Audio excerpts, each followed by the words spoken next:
ते कुठेही दिसून येत नाहीये आणि त्यामुळेच लोकांचा तर विरोध आहेच, पक्षांचाही विरोध आहे.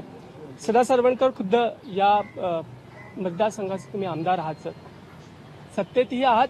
मेट्रोचा विरोध तर सर्वश्रुत आहे. पण सध्याची जी परिस्थिती आहे, लोकांना नोटिसा पाठवण्यात आलेल्या, तुमच्या वतीने सरकारकडे नेमकी काय मागणी केली जाणार?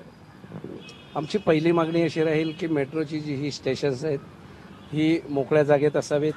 तिथे स्थानिक रहिवाशांना कुठेही त्रास होणार नाही याची काळजी मेट्रोने घ्यायला हवी. हे स्टेशन यापूर्वी आणखीन कुठल्या तरी एका जागी होतं असं आम्ही ऐकलं होतं. निश्चित आराखडा हा मुंबईकरांसमोर किंवा दादरकरांसमोर नाही आणि तो पहिला आराखडा समोर आणावा.